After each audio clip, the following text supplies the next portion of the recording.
Any money? Yes. I have received some money from some of these people that I have met. Okay. And even I have received money from Kenyans.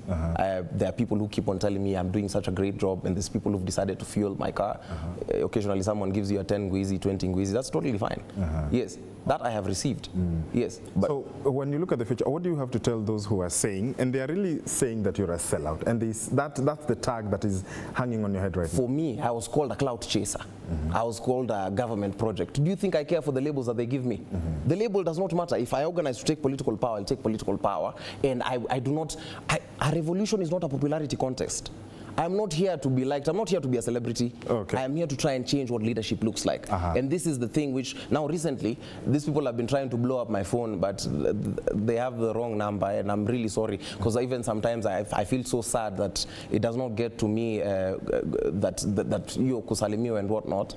Because they accuse me. Let's think about Bomas. Let's paint a picture of what Bomas was. Just briefly. Like. Yes, no, that's totally fine. We had agreed as Kenyans that we would attend public participation and air our views. Yes. The views being that the Kenyans wanted to impeach the entire presidency. The venue was moved from KICC, it was moved to Bomas.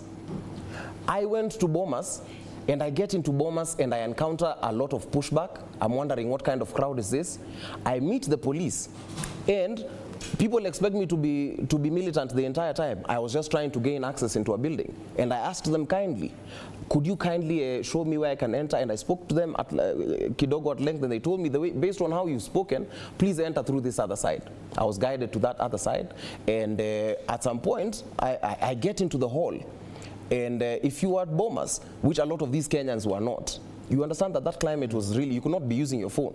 So somebody tells me that ule jenzi mwingine amepigwa. And now I came to learn after I had left Bomas that Morara had been beaten.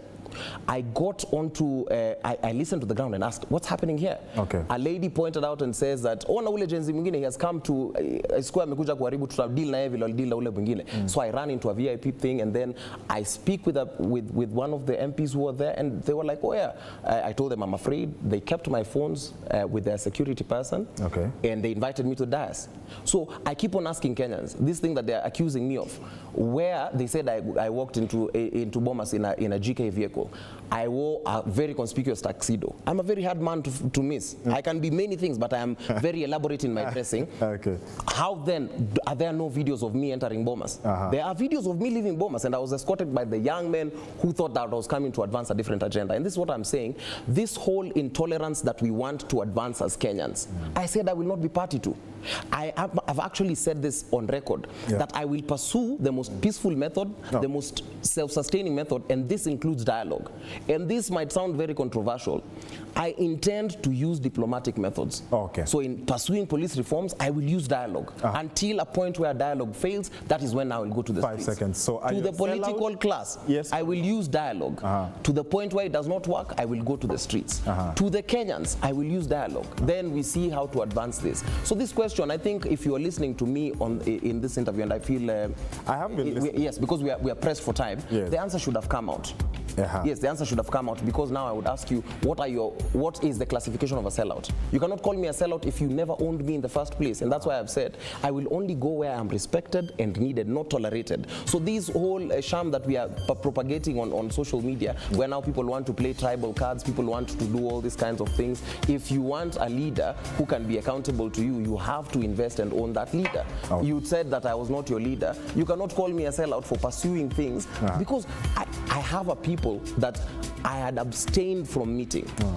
I have a home. I have a home base that I said, let me stay away from this home base a little, because I want to see if we can advance a totally different agenda. Now the people from my home base have called me, and they are happy to be with me, and I am truly happy to be with the people of my home.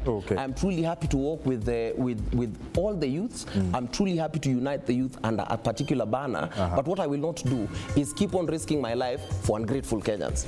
Thank you indeed. That has been